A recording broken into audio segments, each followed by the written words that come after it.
먼저 박강순 의장님께서 성남시 의회를 이끌고 오면서 그간에 많은 의정 활동을 해 오셨고 또 여러 지역사회와 상당히 많은 교감을 해왔던 걸로 알고 있습니다. 그동안 의장으로 역임하시면서 여러 가지 의정 활동에 대한 소회 그리고 2023년도를 맞이하는 신년에 예, 반갑습니다. 우리 존경하고 사랑하는 성남 시민 여러분 그리고 언론인 여러분, 벌써 새해를 맞이한 지도 한 달이 지났는데 제가 취임한 지가 7개월이 넘었습니다. 그동안 우리 성남시 의회의 많은 성원과 격려에 대해서 이 자리를 빌어서 진심으로 감사하다는 말씀을 드리고요. 우리 성남시 의회 의원들 34명은 그동안 기본과 원칙에 입각한 성남시 의회를 만들기 위해서 여러분들이 볼 때에는 조금 부족한 면도 있겠습니다만 그래도 저희들로서는 최선을 다한 지난 7개월이 아니었나 이렇게 생각이 되어져서 그동안 의정활동을 많이 열심히 해주시는 의원님들께도 감사드리고 그렇지만 늘 부족함을 느낍니다. 앞으로 더 잘하겠다는 각오로 우리 성남 시민의 복리민복을 위해서 우리 성남시 의회가 앞장서도록 하겠습니다. 감사합니다. 감사합니다. 네, 감사합니다. 이어서 우리 성남언론협회가 준비한 몇 가지 질의를 진행하는 걸로 하겠습니다. 먼저 첫 번째 질의는 제가 하는 걸로 하겠습니다. 경제 상황이 더욱 악화될 거라는 뉴스가 상당히 많습니다. 특히 이제 올 겨울에 여러 가지 난방비 폭등 문제로 인해서 시민사회가 상당히 불안을 느끼는 측면이 있는데요. 그런 측면에서 우리 성남 시민들도 상당히 경제적인 애로사항이 있다라고 봅니다. 그래서 성남시의회 차원에서 여기에 대한 방안이 계시면 한 말씀 좀 부탁드리겠습니다. 예, 우선 시민들이 체감하는 경기가 매우 지금 이제 나쁘다고 이렇게 생각을 하고 특히 이제 얼마 전에 난방비 고지서를 받았을 텐데요. 난방비뿐만이 아니라 수도료, 전기료 등등 공공요금을 비롯해서 3구 현상으로 세계 경제가 어렵고 특히 대외 경제 의존도가 대단히 높은 대한민국 경제는 더 어렵고 여러분들이 IMF를 슬기롭게 극복을 했습니다마는 그래도 혹자들은 IMF보다도 더 어려운 그런 혹한기가 금년도에 닥치리라 이렇게 생각을 합니다. 그래서 우리 성남시 의회도 특히 이 서민들, 약자들, 중소자영업자들 피해가 대단히 심한데 이분들에 대해서 특별한 지원책을 강구하려고 지금 현재 그렇게 생각을 하고 있습니다. 그렇지만 그래도 여러분들이 느끼기에는 아주 미미한 수준이기 때문에 이럴 때일수록 여러분들께서 우리가 근검 전략하는 과거에 우리가 경제 위기를 극복했던 그 마음으로 돌아가서 그 대처를 하지 않으면은 좀 어렵지 않나 이렇게 생각이 되어집니다. 우리 성남시나 시의회에서는 정말로 좀 이 기초생활수급자라든가 한부모 가족이라든가 사회적 약자에 대해서는 지원이 가능하지만은 그렇지 않은 분들에게까지 지원하는 것은 좀 우리 지금 이제 성남시 재정상 곤란하기 때문에 이럴 때일수록 우리 성남 시민 모두가 힘을 합쳐서 경제 위기를 극복을 해야 되고 특히 우리 성남시로서는 우리 4차 산업을 더욱더 육성하고 양성해서 일단은 여러분들에게 그런 복지를 하려고 해도 세수가 있어야 되지 않겠습니까? 거둬들이는 세금이 있어야 되기 때문에 우리 지역경제 활성화, 특히 4차 산업 활성화에도 성남시의회와 성남시가 적극적으로 뒷받침해서 지역경제를 활성화시키겠다는 말씀을 드리겠습니다. 상임위에서 전문성을 갖고 시민들한테 다가설 수 있는 그런 대책이나 그 확대 방안이 있는데 그런 부분에 대해서 좀 의장님 의견은 어떠십니까? 예, 그 점에 대해서는 특별히 걱정을 안 하셔도 돼요. 왜 그러냐면은, 제가 금년도 1월 달에 지금 이제 인사이동원에서 모든 의회 중심은 상임위 중심으로 좀 다 개편을 했습니다. 전문위원과 주무관, 그 다음에 정책지원관들을 상임위 위원장 소속으로 전부 다 발령을 냈어요. 그렇기 때문에 이제 문제는 뭐냐면 상임위 위원장과 상임위원들이 어떻게 하느냐에 따라서 달려 있는 것이고 제가 우리 상임위를 지원할 수 있는 시스템을 다 갖춰놨습니다. 그래서 앞으로 이제 보시면 알겠습니다만 상임위 차원에서 시민들과의 접점을 확대하기 위해서 이를테면 공청회, 토론회, 어떤 현안이 있을 때에 민원인들과의 상임위원들과의 이 간담회 이런 것을 통해서 시민들이 과연 우리 상임위에서 무엇을 원하고 있는지, 우리 시의회 차원에서 특히 상임위 차원에서는 무엇을 지원해주고 토론하고 논의해야 될 것인가, 관련된 조례는 어떤 것을 제정하고 개정해야 될 것인가 등등을 이제는 상임위원장들이 주도적으로 할 겁니다. 의장이 과거에 이제 그런 역할을 했었는데 제 권한을 축소하고 상임위원장들한테 전부 다 권한을 다 주었습니다. 특히 또 우리 지금 현재 의원 연구단체도 상당히 활성화되어 있어서 의원들 전문성도 강화를 하고 또 우리 의정연수를 통해서 의원들의 그 의정 전문성 강화, 특히 또 이제 그 정책지원관 제도가 지금 현재 상임위원회별로 2명씩에서 8명이 지금 현재 운영되고 있는데 금년도 상반기에 9명을 추가로 모집을 합니다. 지금 행자부에서 정수가 떨어져 있기 때문에 지금 현재 예정상으로는 3월 달에 그 채용 공고를 내서 절차를 거쳐서 6월 달, 7월 달이면은 금년 하반기면은 정책지원관이 각 상임위원회별로 2명씩 더 지원이 됩니다. 그렇게 되면은 의원들의 의정활동을 잘 보좌하고 전문성 차원에서 또 보좌할 수 있도록 정책지원관들 또 교육과 훈련도 시키고 하기 때문에 뭐 그 점에 대해서는 날로 지금 현재 일신 우일신 하고 있기 때문에 특별히 염려하지 않아도 된다 이렇게 생각합니다. 네, 감사합니다. 다음은 우리 경기 시사투데이 김명도 기자님 질문주세요. 네, 안녕하세요. 경기시사 예. 김명도 기자입니다. 이번 의회는 의회민주주의의 우선에 함에도 불구하고 정치권 즉 정당이 상이라고 봄으로 인해서 각 정당 협의체가 의회 결정상을 좌지우지함으로써 인해서 의회주의는 상실되고 있다고 보는데 의회주의 보건반이 있으면 말씀해 주십시오. 예, 참 어려운 문제죠. 의회주의를 복원한다. 또 지금 현재 각 그 정당별로 정당 협의체가 있기 때문에 지금 현재 말씀하시는 요지는 의원들이 자율적으로 의정활동을 하고 표결에 참여하고 그래야 되는데 정당 협의체 대표가 결정을 하게 되면 거기에 그냥 따라가는 자기 주관도 없이 이런 것을 아마 좀 우려해서 말씀을 좀 주시는 것 같아요. 저도 충분히 공감을 합니다.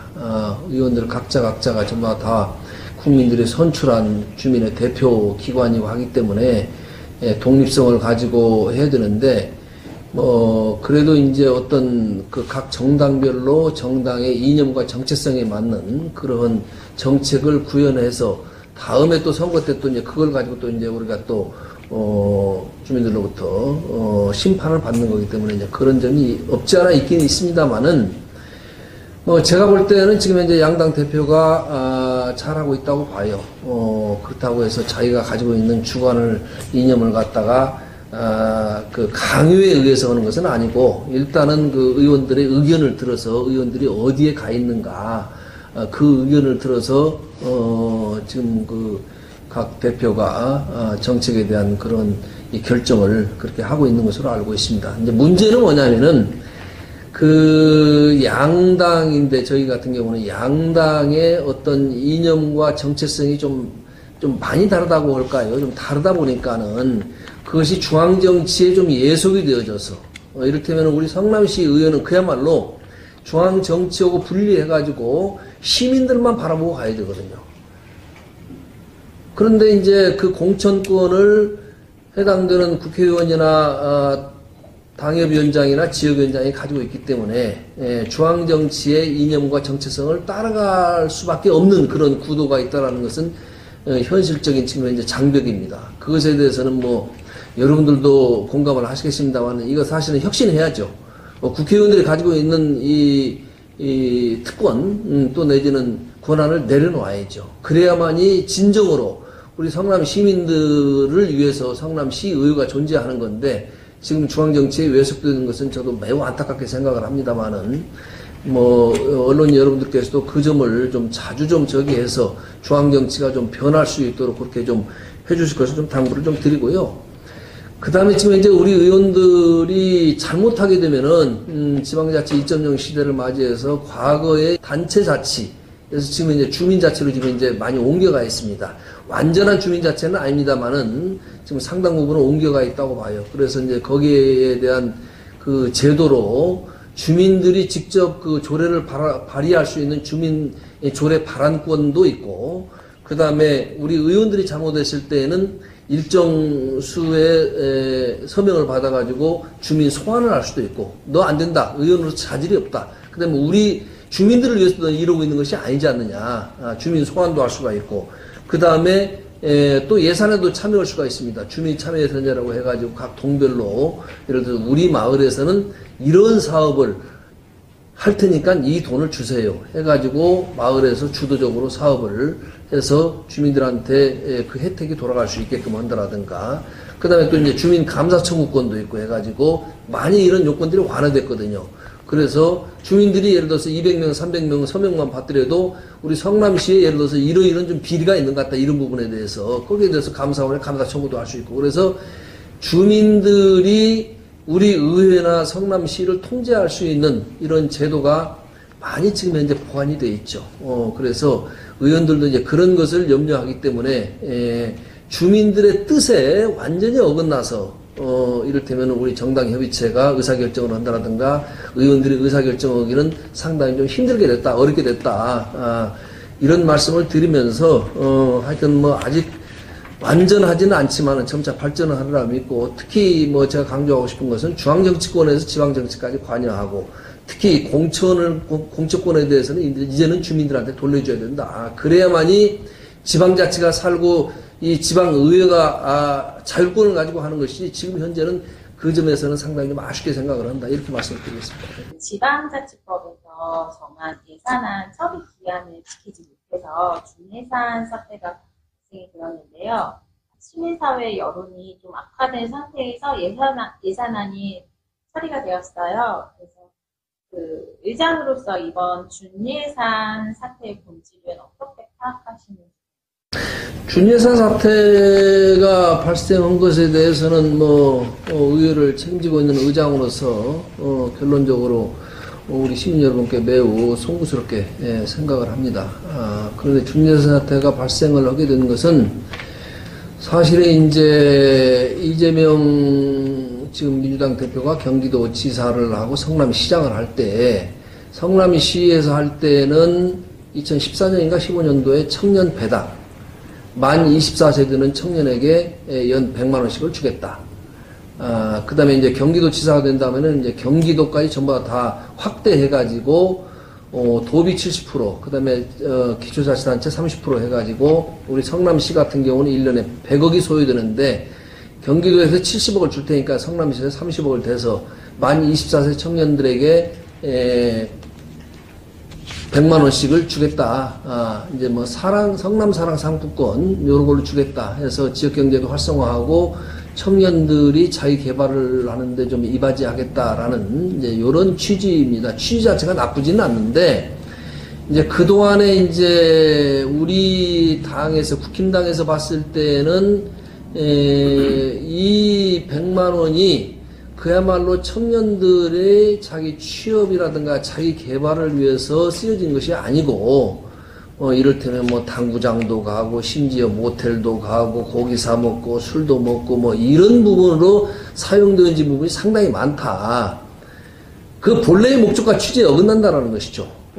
그래서 이제 우리 심상진 시장님께서는 그 예산을 없애고, 이를테면 청년 자격증 지원 제도라고 해가지고, 연령도 우리 청년기본법에서 정한 만 19세에서 34세까지 대폭 확대해가지고 이 어간에 있는 청년들이 취업을 위해서 또는 자기 개발을 위해서 이를테면 학원을 다닌다라든가 뭐 한다 했을 때는 거기에 따른 영수증을 가지고 돈을 주겠다라는 거예요. 그런데 이제 민주당에서는 이게 이재명 시장이 한 건데 이재명 시장 한 것을 갖다 없애려고 한다. 이제 생각 차이입니다, 사실은. 근데 우리 당 입장에서 봤을 때는 그 목적과 취지에 어긋난다. 이것은 예산 낭비다. 본래 취지에 맞게끔 쓰도록 해서 그것을 없애고, 이를테면 아까 청년 자격증 지원제도 올패스라고 하는데 그것을 해야 된다. 여기에서부터 사실은 이게 그 갈등이 시작이 된 거거든요. 그런데 이제 뭐 우리 집행부에서 꼭 잘한 것은 없습니다. 왜냐면은 청년 기본소득에 관련된 조례가 그때 당시로는 아직 살아 있었거든요. 그러니까 민주당에서는 조례가 있는데 왜 예산 편성을 안 넣냐 이거고, 그 다음에 우리 집행부에서는 조례 폐지안을 올렸기 때문에 조례가 폐지될 것으로 생각을 하고 예산을 편성을 안 했다라는 겁니다, 사실은. 근데 민주당에서는 우리 조례 폐지를 못 하겠다. 예산 편성해라. 이것 때문에 이제 그 의결이 늦어져 가지고 전체 예산은 이제 볼모로 잡힌 거죠. 그 다음에 또 이제 예산결산위원장이 이제 민주당인데, 예산결산위원장이 이를테면은 의사를 진행을 안 하게 되면은 이를테면 예산결산위원회 통과 없이 예산에 한해서는 본회의장에 상정을 못 하거든요. 뭐 법으로 못 한다라는 적은 없는데, 국회도 그렇고 모든 지방자치단체가 그런 사례가 없습니다. 그래서 이제 준예산 사태까지 갔는데, 결국은 이제 서로 양보를 하고, 그 다음에 신상시장도 거기에 따른 예산을 편성을 하겠다고 하고, 그렇게 해서 이제 금년도 내에 이제 무슨 변화가 있으면은 내년도부터는 이제 뭐 어떻게 할지는 몰라도 그렇게 해서 양 당이 서로 한 발씩 양보해서 준예산을 풀었습니다. 이제 준예산 사태를 보면서 이제 의장으로서 느낀 것은, 아까도 말씀드렸다시피 이게 지금 현재 뭐 이재명 시장이 경기도지사도 아니고 성남시장도 아닌데, 자기네 당 출신이 시장하고 도지사였는데 그 흔적을 왜 없애려고 그러느냐, 이런 얘기도 이제 그 논거 중에 하나인데, 그런 것이 과연 이게 맞느냐. 그래서 이를테면은 내가 하면은 로맨스고 남이 하면 예를 들어서 불륜이다, 내로남불이라고 우리 흔히 얘기하는데, 이제 그런 문화를 바꿔야 된다. 특히 중앙정치에 예속만 되지 않았으면은 우리 지방의회는 내로남불입니다. 내가 해도 로맨스고 네가 해도 로맨스다. 상대히 인정하면 되는 거거든요. 시민들한테 돌아가는 혜택은 사실은 우리 신상희 시장님께서 하는 것이 예산이 더 많습니다. 또 연령층도 만 19세에서 만 34세까지 확 늘어나고요. 그럼에도 불구하고 민주당은 하여튼 이거 해야 된다, 이런 거거든요. 제가 뭐 특정 정당을 비판과 뭐 이 비난하려는 의도는 전혀 없습니다. 사실을 말씀드리고, 단 저도 이를테면 예를 들어서 제 나름대로의 주장과 또는 그 시견이 있기 때문에, 그래서 제가 참고로 말씀드리는데, 참 아쉬운 것은 그런 작은 것을 가지고 침소봉대해가지고 당끼리 서로 극한 어떤 대립을 하는 것은 우리 지방의회에 결국은 전혀 도움이 안 된다. 결국은 성남 시민들한테 물어서 성남 시민이 어떤 정책이 낫겠느냐 했을 때 우리는 시민의 의사를 따라갈 수밖에 없지 않느냐, 이런 생각을 해봐요. 준예산 사태는 어쨌든 간에 뭐 그럼에도 불구하고 뭐 의장이나 또는 양당 대표나 우리 의원들끼리 진지게 머리를 맞대고 서로 갈등 요소를 갖다 해소를 해야 되는데, 그렇지 못하고 준예산 사태까지 간 것에 대해서는 하여튼 죄송스럽고 앞으로는 이런 사례가 없도록 하겠습니다. 마지막으로 우리 성남 시민들과 우리 의회 의원분들, 또 집행부 등에 대한 마지막 말씀을 좀 주시면 감사하겠습니다. 우리 성남시 의원 한 분 한 분이 사실은 시민들의 소중한 선택을 받아가지고 의원이 된 선출직 공직자입니다. 그 다음에 우리 또 집행부 공무원도 그 헌법 제7조에 공무원은 국민 전체에 대한 봉사자다, 이렇게 되어 있는데, 저는 항상 그 말을 우리가 가슴에 견지해야 된다고 생각을 해요. 이제 봉사자가 그냥 받들 봉자 모실 사자거든요. 우리 국민과 시민을 잘 받들어 모시는 그런 위치와 지위라는 거예요. 군림하려고 해서는 안 된다라는 겁니다. 공무원도 과거에 우리가 정말로 이제 권위주의 시대에 국민들을 위해 군림하려는 그런 자세. 그 다음에 선출직 공직자들도 국민과 시민 위해 예를 들어서 군림하려는 자세. 이제는 그런 것이 있으면은 절대 안 됩니다. 항상 자기 몸을 낮추고 자기를 되돌아보고 자기 말 한마디 행동거지 하나, 그 다음에 생각, 바르게 해야 되고, 이런 의식을 가지고 있어야만이 우리 국민과 시민은 결국은 이 선출직 공직자를 항상 안이 바라볼 수 없게 하는 그런 구조입니다, 사실은. 예. 성남시에서 모든 정책을 입안하고 거기에 따른 예산 편성해가지고 우리 성남시 의회에서 심의 의결하고 우리 의회에서는 또 집행부를 견제 감시하고 이런 등등 성남 시민과 관련된 모든 것은 사실은 이 의회 청사하고 집행부 청사 내에서 이루어진다고 해도 과언이 아니거든요. 그렇기 때문에 시민들은 우리 의회를 평가를 아니할 수가 없고 집행부를 평가를 아니할 수가 없는 거예요. 그런데 지금 현재 우리 시민들이 볼 때는 과연 시 집행부를 지금 얼마나 믿고 있는지 또 선출직이 모여있는 우리 성남시 의회를 갖다 얼마나 지금 현재 신뢰하고 믿고 있는지 이게 생각할 때 저는 사실은 그렇게 후한 점수를 주고 싶지 않습니다. 물론 이 지방의회에 대해서 원천적으로 지금 불신을 가지고 있는 그런 시민들도 있습니다만은 결국은 우리 시민들이 그런 이 나쁜 부정적인 이미지를 가지고 있는 것은 그동안에 우리 지방의원들이 쌓아놓은 그런 결과 아니겠느냐. 우리가 정말로 시민들을 위해서 낮은 자세로 겸손하게 봉사하고 그분들 의견 들어서 정책에 반영을 하고 이런 식으로 했으면은 시민들이 의회를 갖다가 믿고 신뢰할 텐데, 그렇지 못한 점이 있기 때문에 그런 것이 아닌가 이렇게 생각이 되어져요. 그래서 우리 의원들은 하여튼 제가 당부를 드리고 싶은 것은 초심으로 돌아가야 됩니다. 선거 운동을 할 당시로 들어가야 돼요. 표를 구걸할 때 내가 잘하겠습니다. 낮은 자세로 잘 모시겠습니다. 라고 해서 사실 표를 구했는데 딱 배지를 달고 보니까 이게 유상이 올라가다 보니까 이제 군림을 하는 거거든요. 그러니까 흔히 아니할 말로 시민들한테 반말도 하게 되는 거고 그냥 뭐 무시하고 민원을 대충 처리하고 이게 시민들이 사실은 의회에 와서 민원을 갖다 낼 때는 얼마나 답답하면 여기를 찾아왔겠습니까, 사실은. 이렇게 해도 안 되고 저렇게 해도 안 되기 때문에 의원님 이거 좀 해결해 주십시오. 간절한 마음으로 오는 거거든요. 그 마음을 이해를 해 주셔야 돼요. 그것이 되고 안 되고를 떠나서 잘 경청을 해서 해보려고 노력을 하면서 그 과정에서 사실은 자기가 공부가 되는 거거든요. 전문성이 향상이 되는 거고. 우리 의원들한테는 제가 그렇게 당부드리고 싶은 거예요. 초심으로 돌아가라.